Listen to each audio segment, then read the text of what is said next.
Great. Well, everybody's quieting down. It must be mean that it's time to start. Right? Everybody's anticipating this conference. So come on in. There's seats down front if you're looking for a place to sit. And taking that for video. Great. Well, welcome to, this is the last of our Global Environmental Speaker Series talks for this semester. The series is sponsored by Arts and Sciences, the class of 1992 Environmental Awareness Fund, Environmental Studies, International Studies, and the Department of Geography and the Environment. So it's really my pleasure to welcome AbrashWalton to come and kind of wrap up for the year. She's the second cousin to our own Sam Abrash, which I saw somewhere in the audience. So Sam, thank you for inviting her. You two crossed paths, and it was a great time. We're really looking forward to this talk. Dr. Walton went to the University of Pennsylvania for undergrad, and then got a master's in political theory from the London School of Economics. And recently completed her PhD in Leadership and Change from Antioch University. She had been working at Antioch for a while prior to that, and continues to work there now. Her dissertation research, though, I think is going to be, you're going to touch on a bunch today, if I interpret your talk abstract right. Talking about fossil fuel divestment and leadership, and whether or not U.S.-based leaders are ready to pursue fossil fuel divestment and kind of what motivates them and so forth. So it should be really interesting. Her research includes advocacy, and she has a long history of advocacy. She founded ActionWorks, a public interest consulting firm, kind of, I guess, in the decades ago, or how long, when was that? Oh, it was 99. Okay. So it was a while back. It's a long history of kind of advocacy and leadership and consulting from different perspectives.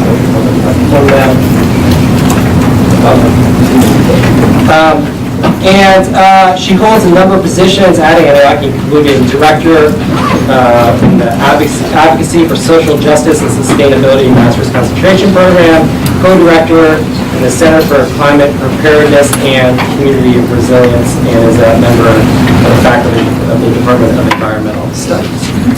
So with that, I'll turn it over to you, Dr. Gill, and join me in thanking her once again for finishing our guest series for the semester. Thank you.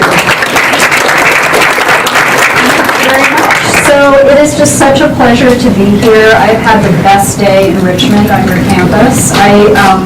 I grew up in Virginia, Northern Virginia, and I have to say that after having lived in New Hampshire, it's just a real pleasure to be back in my home state and on this campus, which I hope you all realize what a beautiful campus you have and what extraordinary faculty you have. It's been a great day. So thank you all very much for spending this evening coming to hear about this topic, Change Leadership for a Changing Climate. And as Todd explained, what I'm going to present to you this evening actually grew out of my dissertation research. And there's a long story to how I arrived at this particular focus. I'm going to tell you little bits and pieces of it along the way.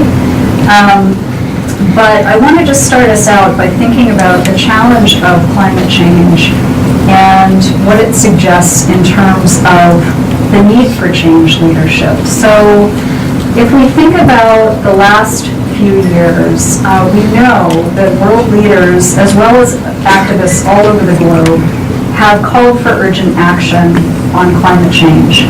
And here's one example. So this is a quote from Pope Francis's encyclical, which he released in 2015, spring of 2015. And in it, the Pope says, climate change represents one of the principal challenges facing humanity. There's an urgent need to substitute for fossil fuels and develop sources of renewable energy. And the problem is that we lack leadership capable of striking out on new paths. So we need leadership that can blaze new trails and really help us in our societies to move forward and deal with climate change.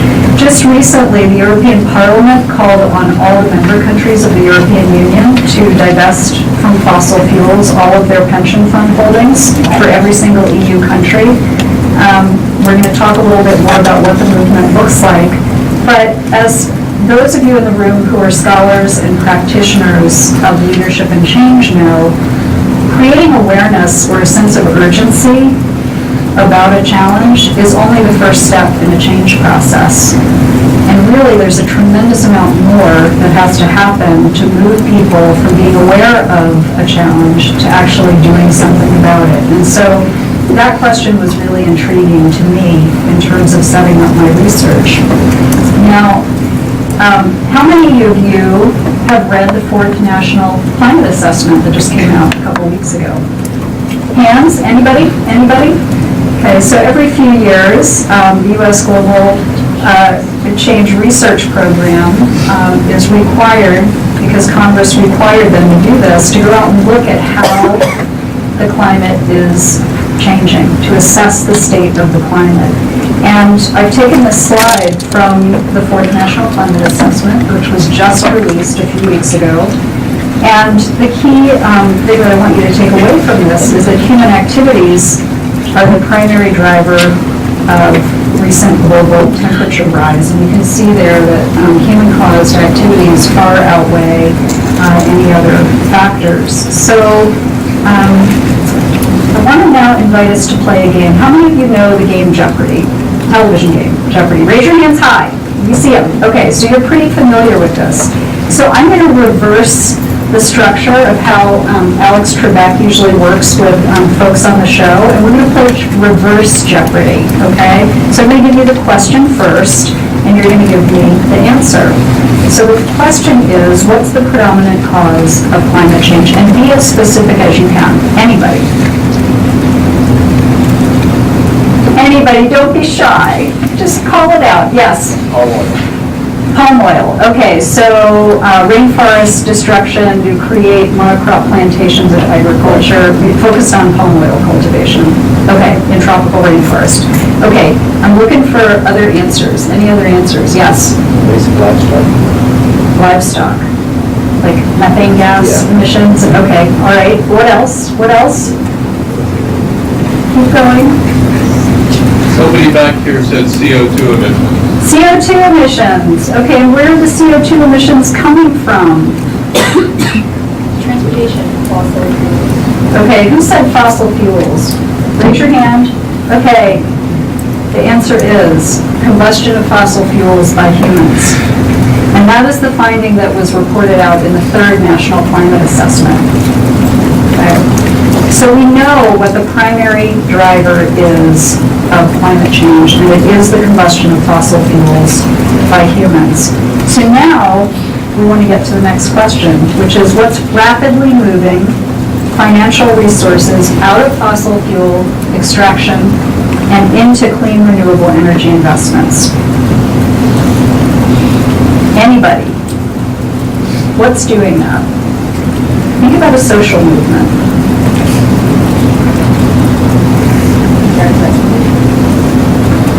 Somebody said divestment. Divestment, the fossil fuel divestment movement. Yes, that person gets a prize. So yes, the fossil fuel divestment movement is rapidly mobilizing resources, taking them out of investments in fossil fuel extraction companies, and moving those resources, those financial resources, into investing in clean, renewable energy infrastructure projects.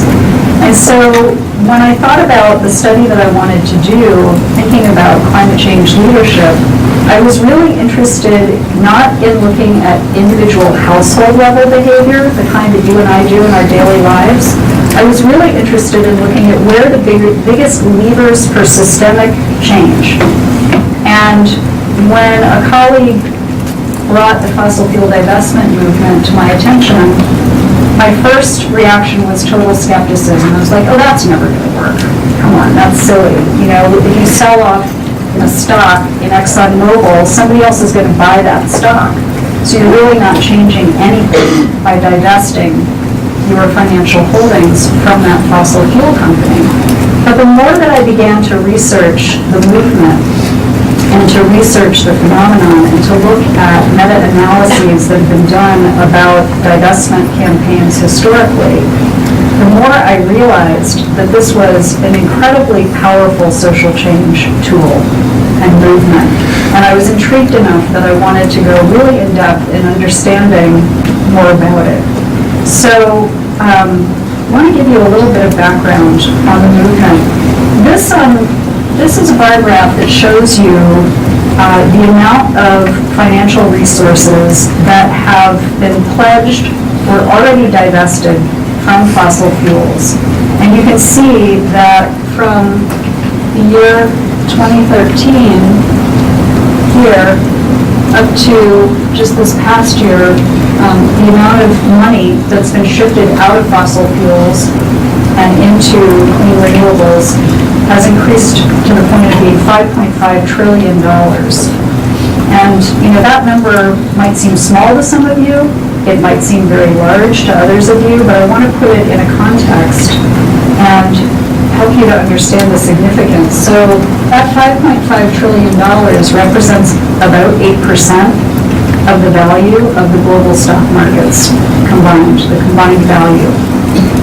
So in a very short period of time, this social movement has already taken a chunk out of the fossil fuel industry publicly and moved it to other forms of energy infrastructure. And that, to me, is really an interesting movement to watch. So who's behind this movement? The movement began in 2011. It began on college campuses. First college campus where students organized was Swarthmore in Pennsylvania. And since that time, the movement has grown to become a global divestment movement. And in this slide, you're seeing the different types of organizations that are participating in the fossil fuel divestment movement and pledging publicly to sell off all their fossil fuel holdings and move them into clean energy.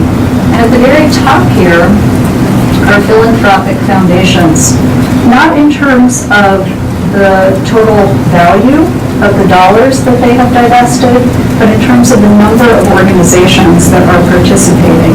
And so when I began to look at the fossil fuel divestment movement, I realized that philanthropic organizations were really leaders in terms of moving this divestment campaign forward.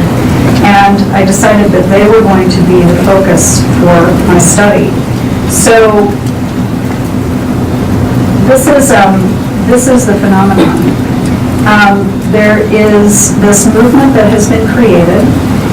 There has been an organizational infrastructure that's been created, Divest, Invest, Philanthropy. And beginning with 17 US-based private foundations in January of 2014, so just over almost 4 years ago, divestment by philanthropic organizations has risen more than 500%, with nearly 150 foundations worldwide divesting more than $12 billion in assets. So foundations are at the lead of this movement. And I thought, what more intriguing thing could I look at than what explained why the leaders of these organizations were choosing to engage in this form of climate action. So that's to help set the stage. Now I want to do a little more stage setting.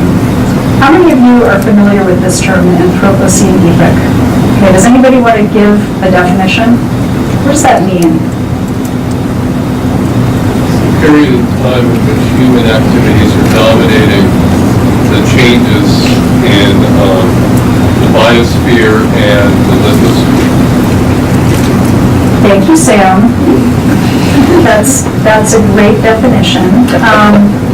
It's basically the idea that the impact of one species, our species, Homo sapiens, has had such a major impact on, Sam said, the lithosphere, the biosphere, that geologists are now starting to talk about defining a new epoch of geologic time and calling it the Anthropocene epoch to mark the fact that humans are creating such an incredible change on the face of the planet.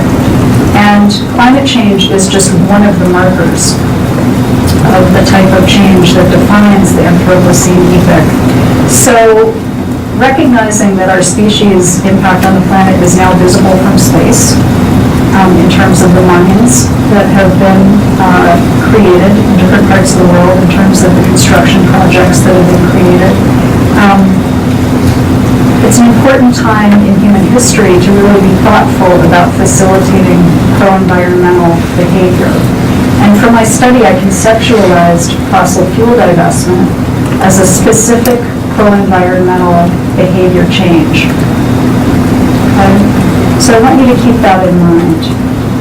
Now, scholars and researchers will say that environmental solutions depend upon, equate to human behavior change. And we all know how hard it is to change our behavior, even when we want to. Think of a time when you wanted to do something differently. Maybe it was that you wanted to lose 10 pounds, or maybe it was that you wanted to take up yoga 3 days a week, or run a 5K, and you wanted to train for that. I think what many people find is when they set themselves goals to change their behavior, especially pro-environmental behavior, it's challenging to do. It's not always that easy. But if we're going to achieve environmental solutions, to some degree, it depends on human behavior change.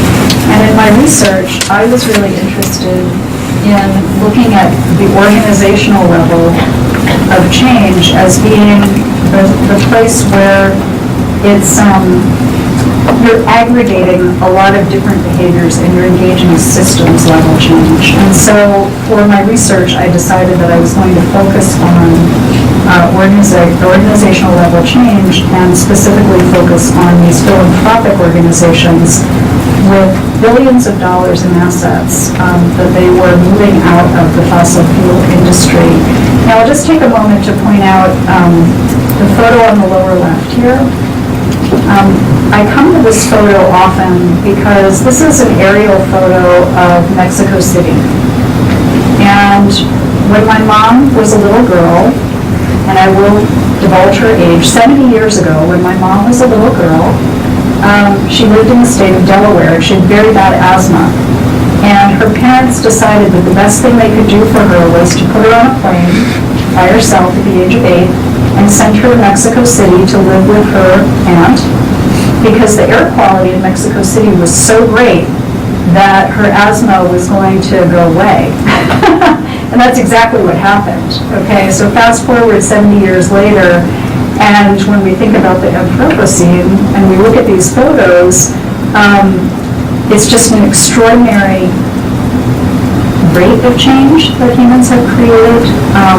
And it's visible not only in terms of urban sprawl, but in terms of the air quality issues that now plague megacities like Mexico City. I don't think there's anybody now who would think of putting their 8-year-old on a plane to Mexico City so that her asthma would go away. It's a phenomenal rate of change and impact.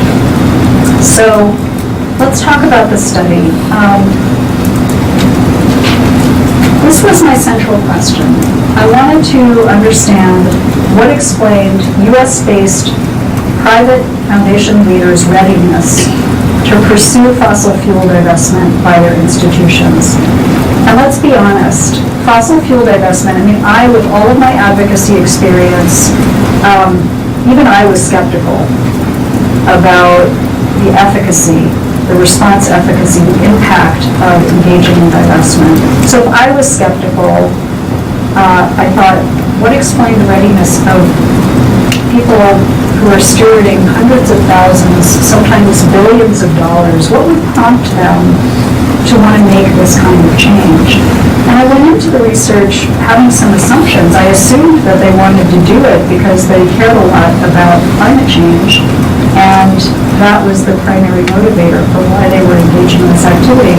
But I also wanted to understand how they engaged in this change process, because when you're trying to facilitate behavior change, it's very important not only to define a specific behavior that you want to focus on, but also to look at who out there in a population of people is being successful in making that behavior change without any obvious external facilitation.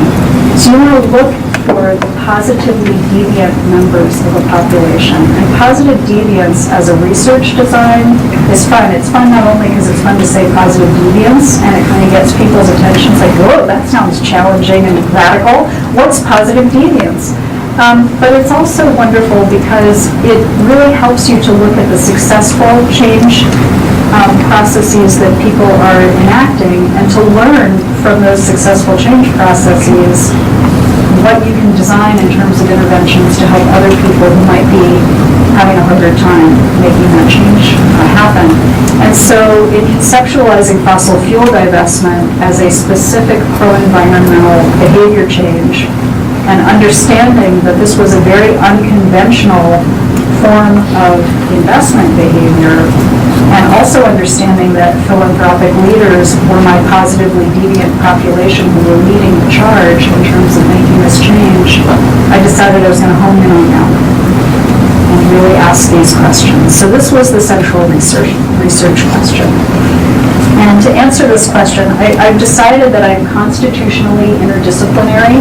I don't think I could get through life without wanting to understand a question from multiple perspectives. So I spent a lot of time with a lot of literatures, and if you care enough to want to understand my pathway, I'd be happy to give you the link to the study, and you can read it, and you can see what kind of research has been done. But essentially, I was looking at these different arenas, and in the domains of leadership, I was looking at specific research that had been done and specific theorizing that had been done about leadership. I was also looking at literatures focused on pro-environmental behavior, including the psychology of climate change and socially responsible investing. And then here's the big one. I had this glorious behavior change model that my colleagues in clinical psych had introduced me to, and that is used by researchers and practitioners in countries around the world, and it had $60 million of NIH funding behind it in terms of demonstrating the validity of this model. And I decided I really want to use that model in terms of understanding this behavior change. And so the focus of my research was at the nexus of all of these pieces. Now, this behavior change model has a funky name. It's called the Trans-Theoretical Model of Behavior Change.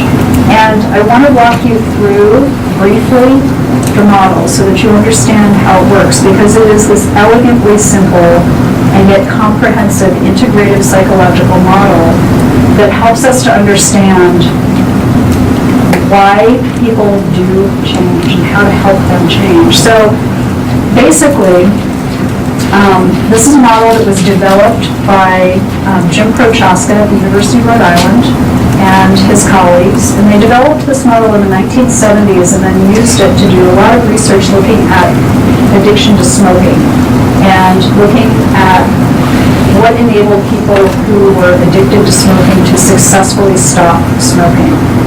And then they looked at alcohol consumption, and they looked at what enabled people who were overindulging in those beverages to stop their overindulgence. And then this theoretical approach took off, and before we knew it, 50 different behaviors have been studied through rigorous empirical research in countries around the world. So Jim was the external reader on my dissertation. I am enamored of his work, and I was intrigued by this model. And I wanted to share with you briefly the pieces of it. So if you want to understand human behavior change, the first thing to understand is that for any given behavior and any given person, there will be different stages of readiness to engage in a new behavior. So people can be in pre-contemplation, where they're not aware that a particular behavior is even an option. They might be in denial about the need to engage in that behavior, that new behavior, make that change. They might be dismissive of the behavior change as being of any value. That defines pre-contemplation. Contemplation is where they've started to think about it. So I was in pre-contemplation about fossil fuel divestment until a colleague sent me an email saying, is Antioch doing anything about fossil fuel divestment? I was like, oh no, all right, I'm going to have to now pay attention to this. So then I entered contemplation.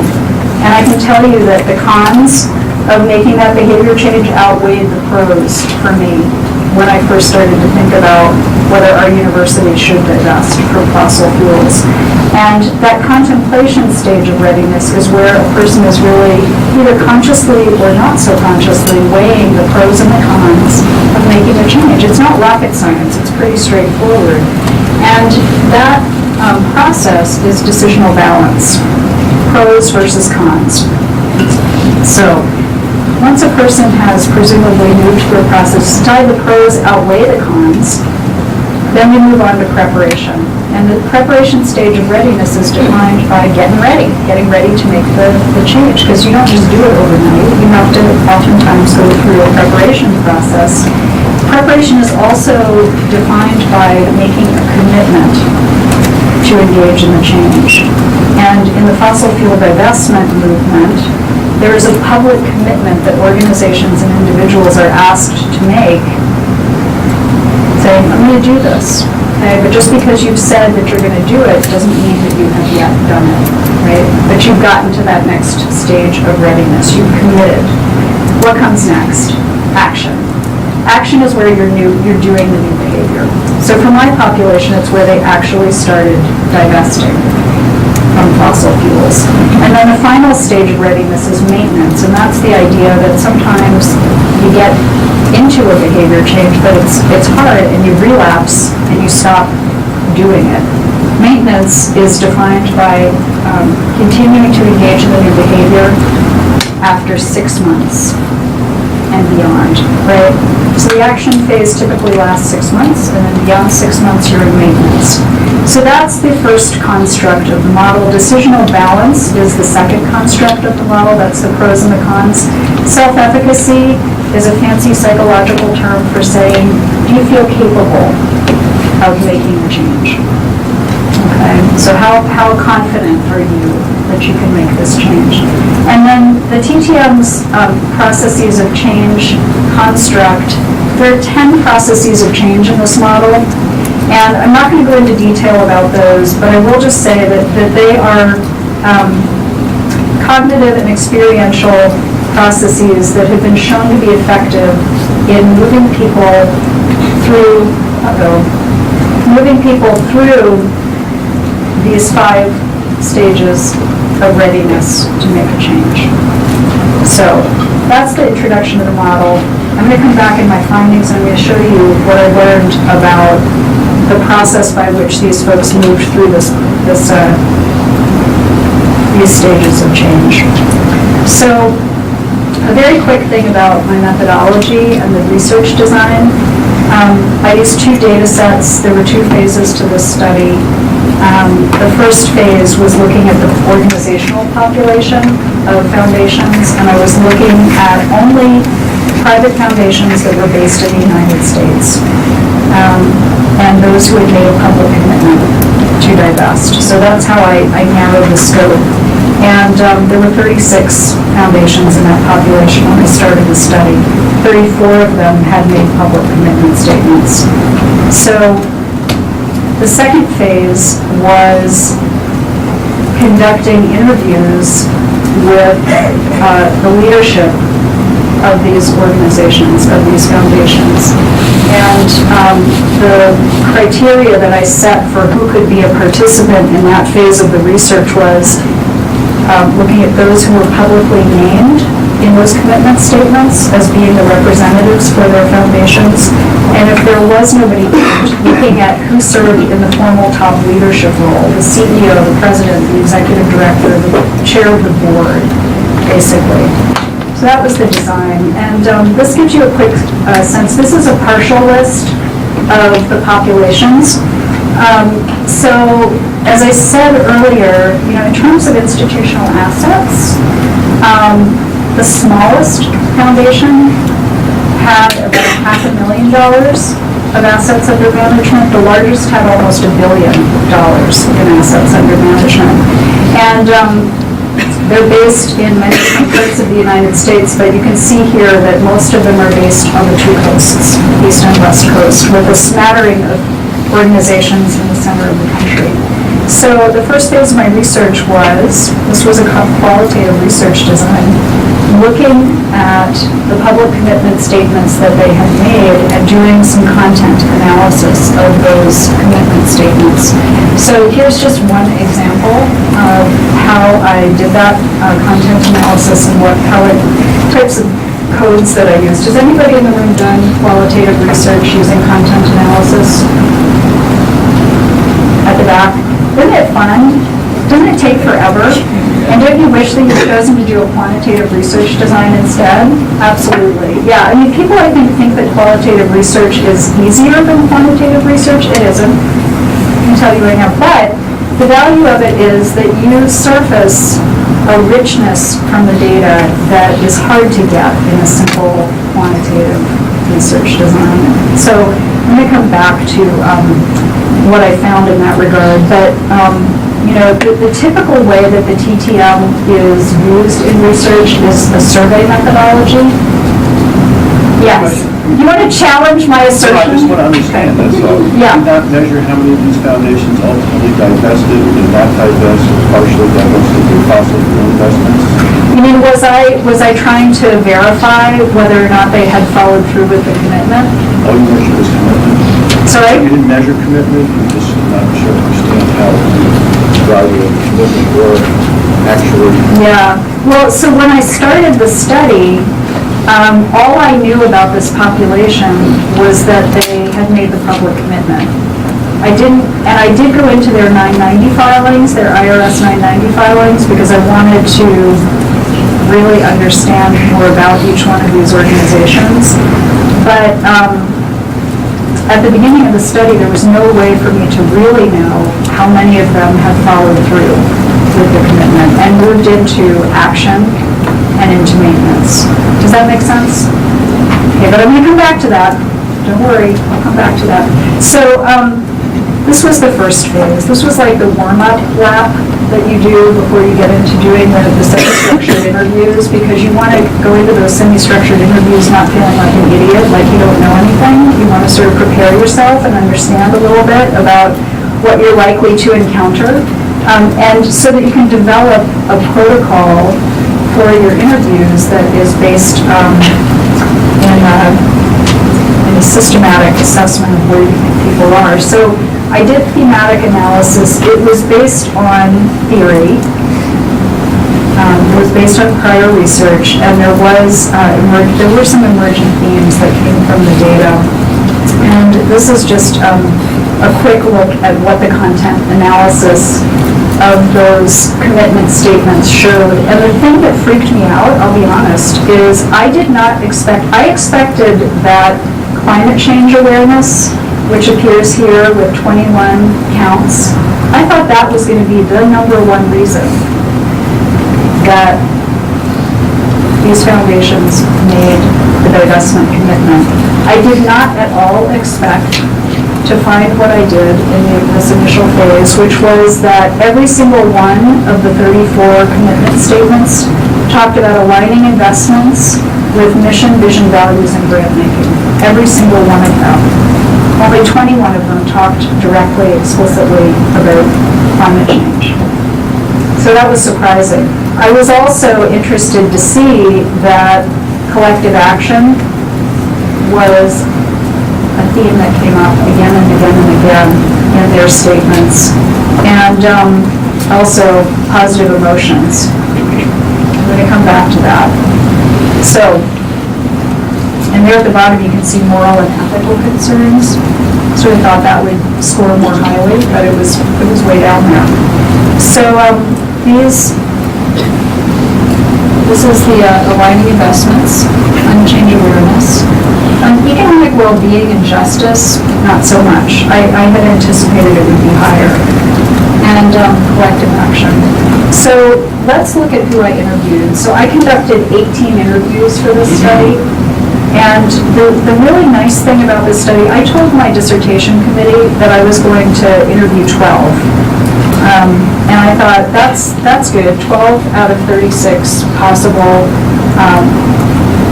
participants is pretty decent. And all of the literature that I had looked at told me that 12 would have been a perfectly acceptable number, right? I could completely argue that 12 was the right number. When I started to do the outreach to recruit people for this study, they kept saying yes. And at the end of the day, I ended up with 18. So I interviewed half the population of foundation leaders whose organizations have gone through this commitment.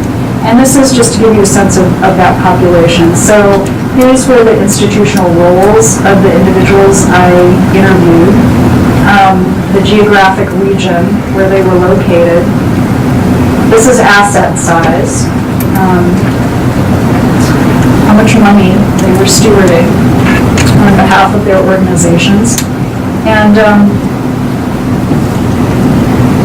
it was a pretty incredible thing to talk with these folks. I learned a lot from them. And now I'm going to share with you what I learned. So I've got 3 chapters, if you will, to my findings. This is the first chapter. And this is really about why they embarked on fossil fuel divestment. So what they talked about in terms of the divestment commitment was that moving to divestment represented for them a real shift in their thinking. They used words like continuum and evolution in talking about their movement away from what I conceptualized in my analysis of the data as level 1 mission-aligned investing. This is the conventional investing stance that most organizations that we know and love use, and it's where there's a total firewall between the investment decisions of the organization and the programmatic work of the organization. So for these foundations, for them, where they had started at the beginning of their journey, sometimes years and years ago, was at level 1, where the investment committee of their board made all the investment decisions, and then they and their staff members made all the decisions about how they were going to engage in grant making, what programs they were going to support, and there was a complete separation between those two. So, as I analyzed the data, I realized that there was this movement that they had gone through, and this is the conceptual model that I developed. So level 2 was socially responsible investing. It was very passive. It's where they sort of got a menu of options of screens from their investment advisors, and they checked them off. And they said, we don't want to invest in nuclear weapons. We don't want to invest in animal testing. Those would be some examples of the kinds of things that they had said they didn't want to invest in. Now, the next level of mission-aligned investing that they moved to was a much more active stance, and this is where they really got involved, and they went and voted their proxies at the annual general meetings of these companies that they were concerned with. It's where they made an effort to go sit down with the management of companies whose practices they disagreed with, and to engage in other forms of shareholder advocacy. And what punctuated the divestment commitment as representing a separate level of mission-aligned investing was that they they turned their backs on all of these prior levels, and they said, that's it. We simply can't participate in investing in these companies anymore. We've tried talking to them. We've tried voting our proxies. We've tried many different methods. Nothing has changed. The climate is changing too quickly. It's an urgent situation. We've just got to get out. And so they completely divested, and it represented a turning point for them in terms of moving from these earlier levels to a very proactive stance. And then as they went through the divestment process and the reinvestment of those resources, many of them had already moved on to what I'll call level 5, mission and program related investing, and some of them had actually achieved 100% mission-aligned investing, where they had completely gone through their investments with a fine-tooth comb and looked at everything. Said, how do we want to invest our resources in ways that are consistent with our values? So that was a process that was really, really significant in the research. And this was the way that I conceptualized what I found in terms of analyzing the data. So I want to move on next to how they changed. And I told you earlier that there are stages of readiness in any kind of behavior change process. The folks I was talking to, they were past pre-contemplation, right?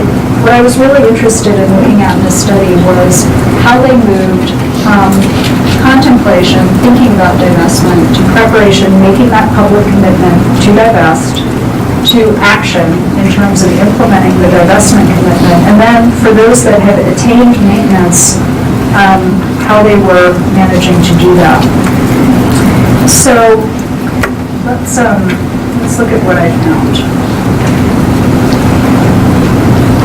So the first finding was at an organizational level, and this is a typology that I developed based again on the analysis of the interview data. And what I realized is that there were basically 3 types of ways of categorizing the decision-making process that these organizations went through. Some organizations reached a decision to divest in 1 hour. That was the fastest. Yeah, it was remarkable. The longest that it took any of these foundations to make that decision was 12 months. And the average was 5 months. Okay, so it was a process. And the way that I organized this was to think about what made it an easy decision, what made it a challenging decision, and then for those that took a while but got there more easily, what made it an engaged decision to move from the contemplation stage of readiness to the preparation stage of readiness, making that commitment. And so I'm not going to read through all of the characteristics that defined these 3 types of decisions, but I will say that one thing that really made for an easy decision was when the organization had clear consensus on its values. When they knew what they valued and they were agreed about what they valued, and when they were already focused on mission-aligned investing in other ways apart from fossil fuels. What some of the characteristics of a challenging decision was inevitably there were certain organizations that had a really split board, and there were people on the board who were like, what the heck? There is no way we're going to do this. This is a terrible idea. We're going to lose money. It's not going to make a difference. Why would we do this? So in those kinds of situations, it often required an internal champion on the board to move that organization through the process. So I looked at the organizational level. I also looked at the individual level for the specific leaders whom I interviewed, how the progression through these stages of readiness happened and what characterized what these leaders were thinking about during these different stages of readiness, what they were feeling and what they were doing, right? So, again, too much to talk about right now. If you want to come to dinner, we can have a longer conversation about it. Sorry, Peter. But the one thing that I do want to really highlight is this piece here. And I have to tell you that in these interviews, there were a few participants who cried during my interviews with them because they were so emotionally fraught about the challenges and the urgency of addressing climate change that it brought them to a place of extreme emotion. But what was much, much more frequent and common in the interviews was this incredible outpouring of positive emotion when I asked them to describe the commitment decision. And when I asked them to do that, the tenor of their voices changed. And they used words like relief. I feel relieved. I feel satisfied. I feel proud of our organization. I feel a sense of elation. One of my participants used the word liberated in describing how he felt when his board made this decision. So that outpouring of positive emotion, again, wasn't something I necessarily anticipated, but it was one of the more remarkable findings from talking with these folks. So this was to present the findings about stages and what was going on. The one thing, too, that I want to highlight for you is that for all 4 stages, engaging effective support from investment advisors was critically important to the success of their ability to move through the divestment process. Now, in some cases, they fired their investment advisors because they couldn't wrap their minds around divestment. You know, they were dealing with people who said, you can't do this, it's going to be too hard, it's going to be too complicated, so they fired them. Those were the people who felt particularly liberated. They were like, we just fired them. We went to a different set of investment advisors who could do what we wanted to do, right? But in other cases, a few cases, it was actually very progressive investment advisors who brought the divestment commitment possibility to their clients, to these foundation leaders, and who demonstrated to them the feasibility of going through this process. So at every single point along the way, support from investment advisors was very, very important. Okay. So decisional balance, I explained, is the second construct in the TTM model. And I told you that for somebody to be able to move from contemplation to preparation and action, the pros have to outweigh the cons. And again, it's not rocket science.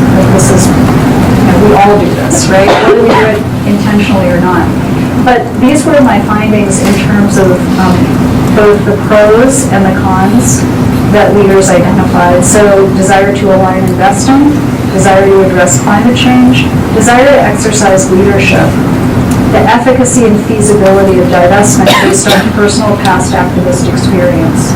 Many of these leaders had been involved in the South Africa anti-apartheid divestment movement during their years in college and beyond.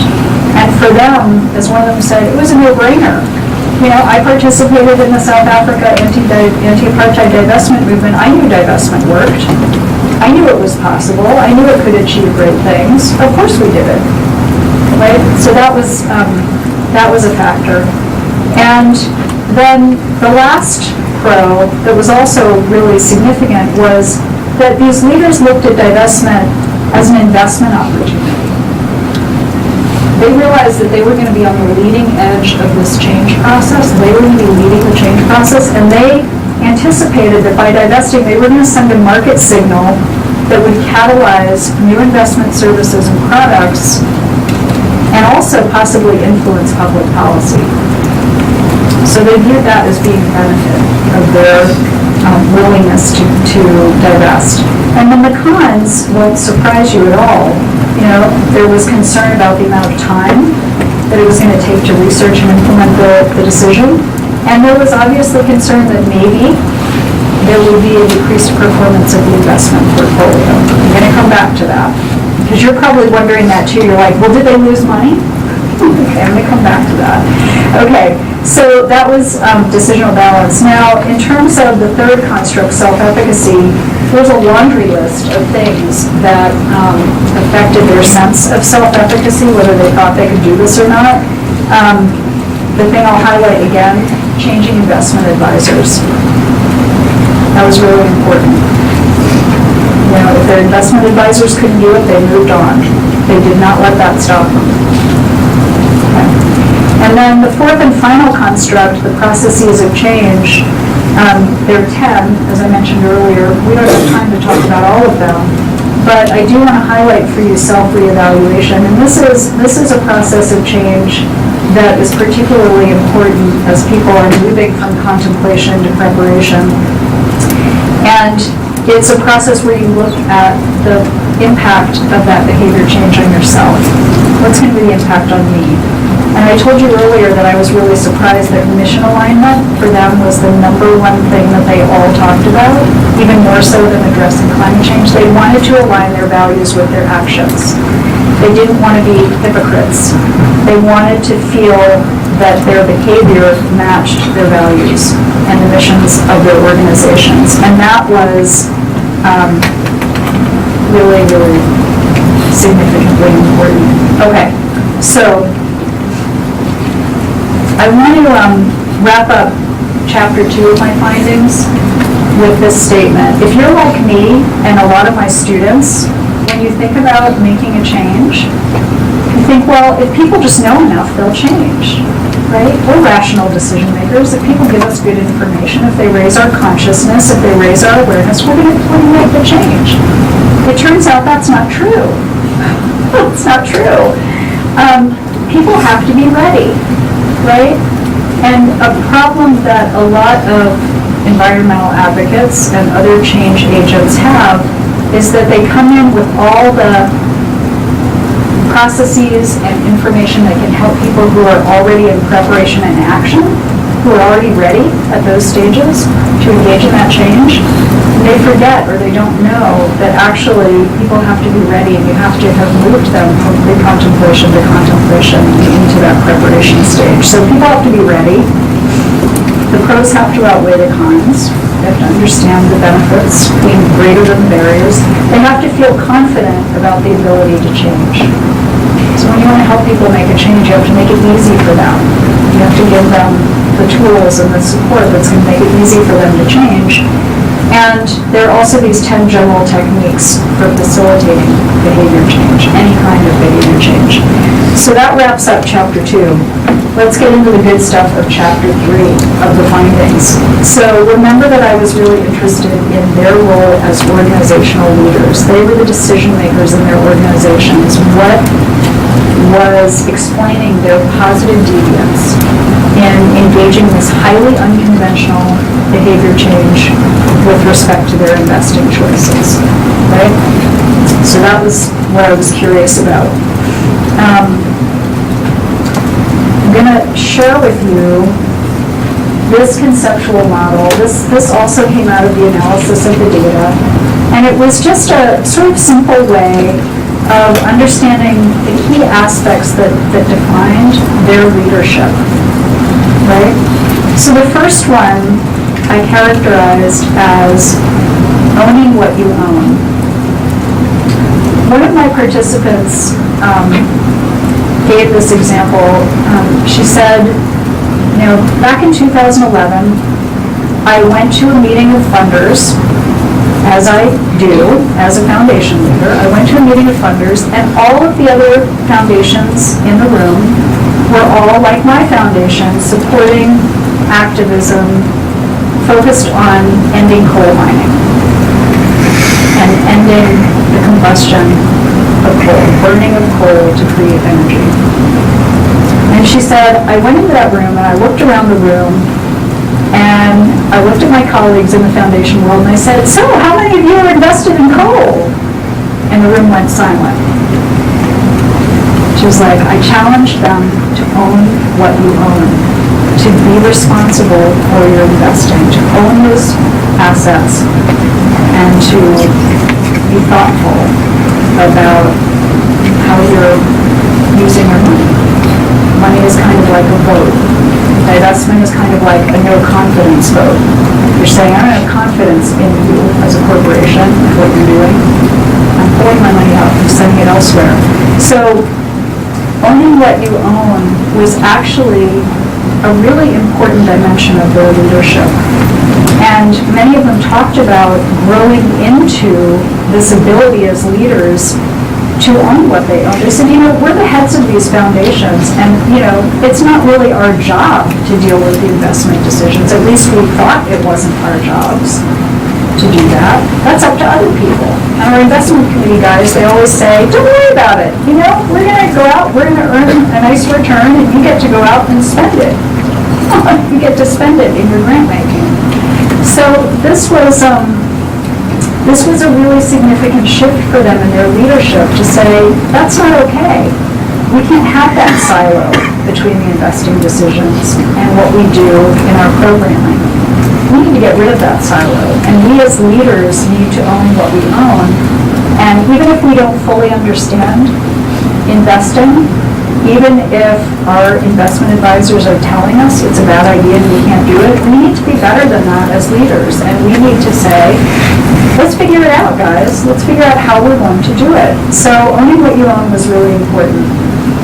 The second thing that was really important as a key aspect of their mission-aligned leadership was that they grew into this place of viewing all the assets of their organizations as a tool for change. So typically, in the foundation world, most foundations use 5% of their financial resources for grant-making purposes, and 95% of their corpus is maintained by the foundation and invested to throw off the 5% that's going to be invested.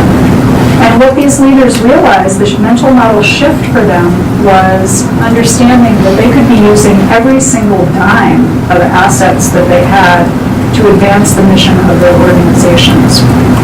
And that was very energizing to them. I had one participant from a small family foundation who said, okay, small, it's all relative, right? They had $7 million, but it's all relative. By the way, every single one of them, at some point in the interview said, well, we're just a small foundation. I'm like, well, who are you comparing yourselves to? Like the Gates Foundation? You have $1 billion. You're not small, but it's all relative. So that's a whole philosophical discussion for those of you who study legal. All right, so they understood, they reached this point of realizing that they could use all their assets as tools for change. And so, as this guy from the Family Foundation said, he said, it's a totally new way of thinking. He said, are you going to be a $350,000 a year foundation using that 5% for your grant making, or are you going to be a $7 million foundation and use all of your assets to make the change in the world that you want to see? So it was a big shift to view all the assets as tools for change. And by the way, they didn't just define assets as their money. They defined their assets as being their convening power, their brand, their reputation, many other assets that they had as organizational leaders. Third one was embracing change as an opportunity to catalyze innovation. So I talked about that earlier, that they really thought that they were going to, through their leadership, catalyze changes that would make it much easier for other people to also divest and to engage in fossil fuel-free investing. They were going to take the risk. They were going to be the innovators at the leading edge of that diffusion of innovation bell curve, and they were going to do it first. And the financial services industries would catch up, and they would create products that would make it easier, and that actually is happening. We can talk more about that later. Okay, so fourth dimension was communicating and collaborating with others to mobilize change. That is not the norm for philanthropy, and most of them talked about that. They said, it's very unusual for us to get together with other philanthropic leaders and do this. And certainly for many of them, there was an ethos that philanthropy should be quiet, that it should not be public, should sort of be operating behind the scenes. And for some of these decision makers, it was a big deal to shift to a leadership position of taking a public position. and being out there with their decision. That was a change for them. So not only communicating publicly, but also working collaboratively with others and allowing their investment advisors to use what otherwise would be thought of as proprietary information about how to invest successfully, to share that with other organizations so that they too could be able to divest and be successful. And then the last one, engaging in learning and building a community of practice. So this also distinguished them in terms of their leadership. They realized that in order to be successful, they needed to build a community of practice. They needed to engage in ongoing learning about how to do this, how to define what constituted divestment, how to do it successfully, all of these different dimensions. So those were elements of their mission-aligned leadership. I would invite you to think about how you might embrace some aspects of mission-aligned leadership. How might you own what you own? How might you use all the assets that you have as tools for the kind of change in the world that you want to see? How might you not resist change, which most of us have a tendency to do, but how you might embrace change as an opportunity to catalyze innovation? How you might engage in communicating and collaborating with others to mobilize change? And lastly, how you might engage in learning and building communities of practice that allow you to be more successful in your leadership, in your change leadership. So, let's get to the last little bit. So, part of my study was looking at the outcomes of positive deviance, and I'll read a couple of quotes to you. So I was interested in how did this affect these individuals personally? Did they have anything to say about how this affected their organizations? And did they have anything at all to say about what kind of sectoral change had occurred? Because there's a lot of theorizing in the literature of positive organizational scholarship about what positive deviance will create, but there's been no empirical research on it. So I was like, I'm going to ask those questions. I want to know if the theorizing shows up with any evidence in terms of the findings. So in terms of personal outcomes, one leader said, it energized me. I learned a lot more about investments. I developed tremendous new relationships with foundation colleagues. And another leader spoke about divestment as opening up his awareness of the climate change movement. He was from a foundation that had never engaged in grant making to deal with climate change because they felt it was too big of a problem to tackle, and they felt they simply didn't know enough and couldn't be effective as a grant maker. So he talked about the way in which his family had gone through a decision-making process to divest all of their own personal investments from fossil fuels. And he said, I'd say what the exercise did for me is it awakened me to the whole climate change movement, and it made it no longer convenient to ignore the connection of climate change to economic activities and the actions of individual institutional investors. One participant, and I won't read you an exact quote on this, but he said, I just wish we had done this sooner. He said, it was just such the right thing to do. I don't know why we didn't do it sooner. So it was almost an expression of regret that they had waited. So organizational outcomes, simply put, the outcomes for some of these organizations were financial savings. They actually saved money by going through this process. They had a newly energized board and staff. They had a new norm for the organization of removing that firewall, that separation between investing and program decisions. And this quote from another foundation leader is a nice summary of those generative organizational benefits. This executive said, embarking on this mission-aligned approach overall did three things. It ended up saving us money because we took such a deep dive into our investments. Second, it energized our board about the investments in a way that they hadn't been before. And third, we now have our investment committee and our program staff meeting together. So it also energized our staff to think about what they could be doing with the investments, whether it's through divestment, investment, asset activism like shareholder resolutions or proxy votes. So it had very positive consequences for our institution. I will tell you that there was not a single one of the 18 leaders who said that they had lost any money as a result of this decision. In fact, a few of them said that their investment advisors made comments to them like, how did you know to do this? You said that we got out of coal before coal tanked. We got out of oil and gas before oil and gas tanked. We're doing great. We're beating our performance metrics by 2%. And their investment advisors were like, what kind of secret information did you have? So none of them had suffered financially as a result. And of course, the stock market is the stock market, and past performance does not predict future outcomes, right? So we don't know what will happen in the future, but I can tell you that at the time of my study, none of them had experienced a negative impact on their portfolio as a result of engaging this decision. And as I just said, there were other types of organizational benefits that they experienced and articulated.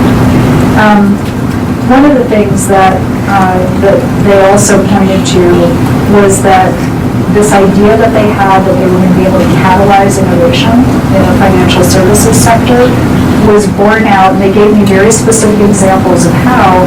But one executive said, our advisors now consider fossil fuel divestment a niche business for them.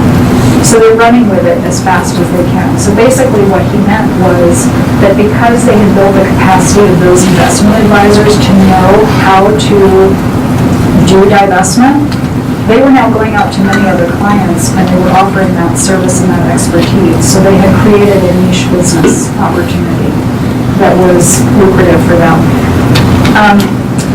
One of the individuals I interviewed had a couple of investment committee members who were in their day jobs working in big Wall Street investment firms.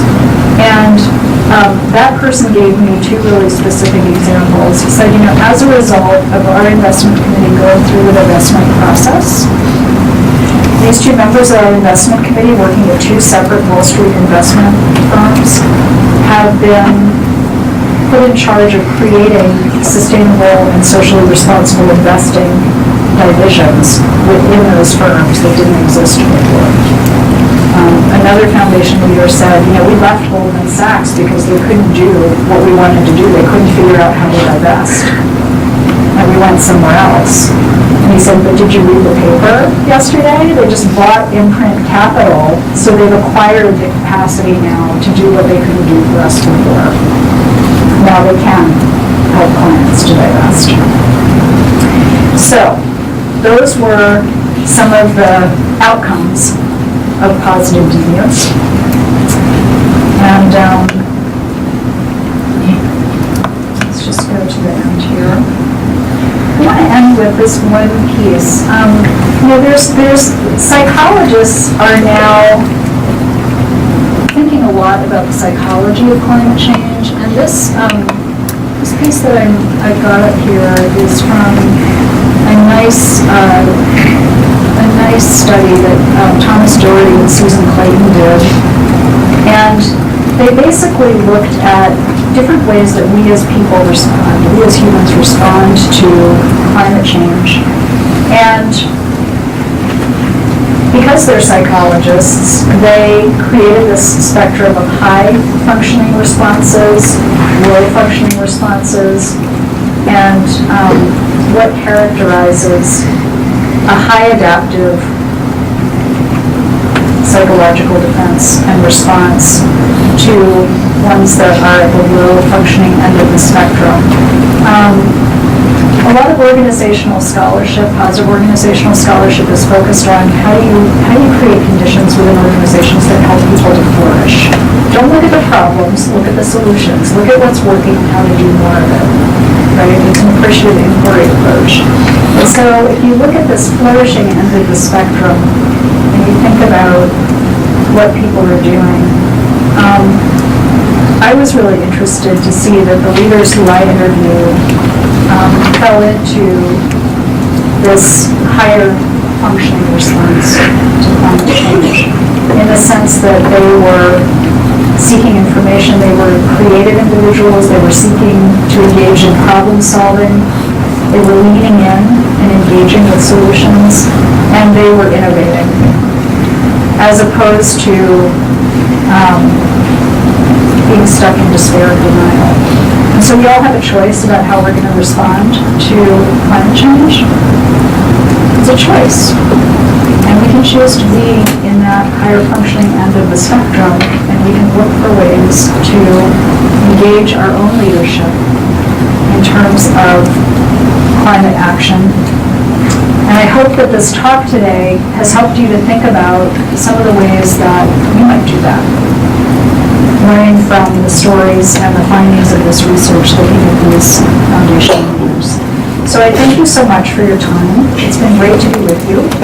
And I think we have a little bit of time left for some discussion and some Q&A.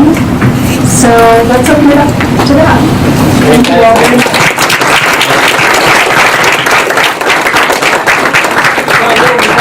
The 6 o'clock hours, if people have to leave, feel free to get up and I forgot, I was remiss in not acknowledging the Jensen School for Leadership Studies as a co-sponsor of this event. So I'll put Don Forsythe on the spot to see if he has a question to kind of continue that conversation. Way to go, put me right there. Do you have any? I have one. Something I was curious about was these organizations, if you could speak just a little bit more to them, if they were already engaged after 34 business, how many of them were already engaged in climate change as central to their mission before doing this? Yeah, that's a great question. So, not all of them is the simple answer. Some of these foundations focus their grant making on youth programs, on the arts, social justice was another category of grant making for them, but certainly not all of them. I gave you the specific example of the executive who said we didn't touch climate change with our grant making because we were too freaked out about it. We didn't know how to be effective as grant makers in addressing climate change. So, not all of them. Now, at the opposite end of that spectrum, some of them are at the very forefront of funding climate change advocacy. So it's a real spectrum. And they're moved by this idea of putting 100% of their assets to work. Yeah. Yeah. It's like found money. It's like, oh my gosh, if we just, we can take this money and do all kinds of cool stuff with it that we never thought about. It's like suddenly opening a door and finding a special new room in a building. Yes? Just two thoughts on, so you were looking at philanthropic organizations about how institutions of higher learning, colleges and universities might be the same or might be different. Yeah, it's very different. It's very different. And I thank you for asking that question because when I decided I was going to look at fossil fuel divestment as a specific pro-environmental behavior change, I had a choice about the population that I was going to study. And you saw in that earlier slide at the beginning that there are a lot of different types of entities that have committed to and followed through on fossil fuel divestment. Municipal governments, national pension funds, faith-based organizations, museums, all, and higher ed institutions are certainly one category. And I decided that I was not interested in looking at higher ed, partially because the dynamics of the change process are different. I wanted to look at these philanthropic leaders because there was no evidence, as far as I could see, that they were being pressured by anybody to do this. This was, as I said, you want to look for your positively deviant participants, the people who are making the change without without any apparent external facilitation or pressure to do so. And so I decided that philanthropy was a much more interesting population to look at for the purposes of this study. I think, there are many higher ed institutions, more than 100 at this point, that have committed publicly to fossil fuel divestment.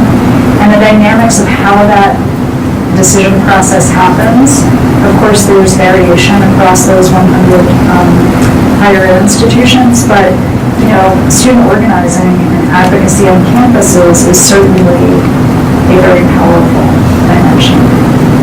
Yeah. Does that answer your question? Yeah. This may be outside the scope of your comment specifically, but did you find in the leaders that you spoke to increased awareness in divesting in other potentially controversial companies that do other potentially negative activities? Yeah, that's a wonderful question. That would be actually a great follow-up study to do. I didn't, is the simple answer. What I did find was that making the decision to divest actually led some of these leaders into activist behaviors that they had never engaged in before. Right? So it was almost like, so that's actually a question for future research that's interesting to think about. Does divestment, is that like the gateway, like the gateway to more activism? And one of the foundation leader that was the head of the largest foundation in this study population in terms of asset size, talked about how making this decision opened up not only his own engagement in public demonstration. He participated in the People's Climate March in New York City in September of 2014, at the time when the United Nations was meeting to discuss climate change action, but members of his board also participated, his wife and his children participated. And I get goosebumps telling you that. He was a changed person as a result of the divestment decision. And so I would love to go back in the future and find out, was there any persistence in terms of his willingness and the willingness of these foundation leaders to engage in other types of activism? It's a great question. Yeah. So the leadership question, I'm interested in perhaps the details of the process. Yeah. Not a lot of questions, but the basic, how powerful were these CEOs? Were they unlikely to be fired? Did they have to report? Were these like family members who were really wealthy and very secure in their position?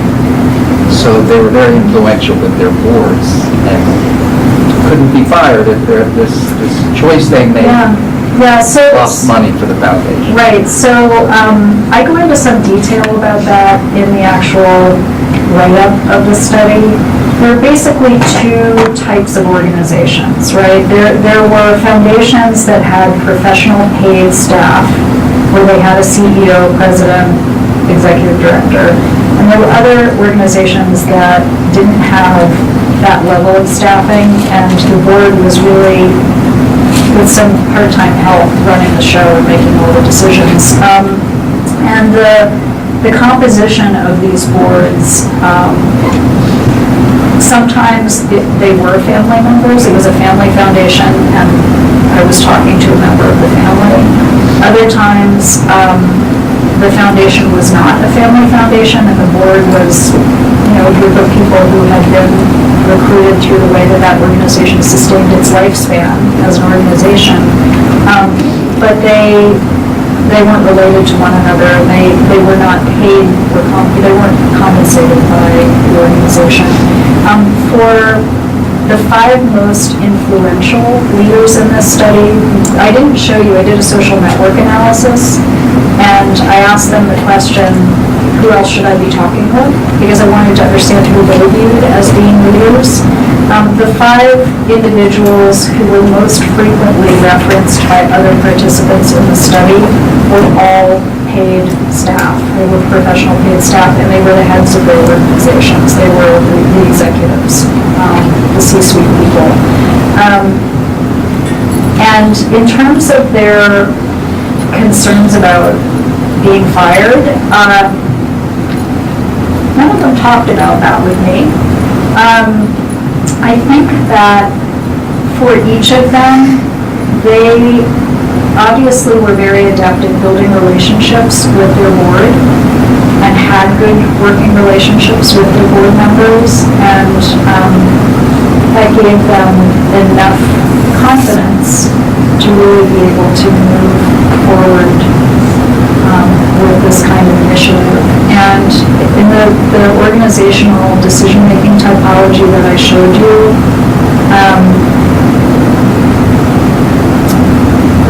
many of the organizations among the 5 had gone through that process of clarifying their values long before fossil fuel divestment as a specific decision came before them.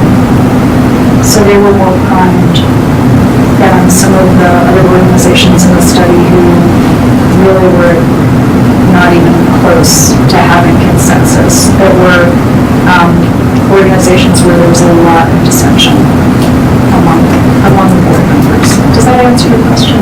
Yeah. Great. Well, as Abigail said, there's lots of great material to continue this conversation and encourage everybody to do that. So we can invite to this hallway. If you're interested in dinner, you can see Peter Smallwood over here. If you just want to ask more questions, Yeah, sure. For a little I am bit. happy to stay. Please join me in thanking her one more time. Thank you.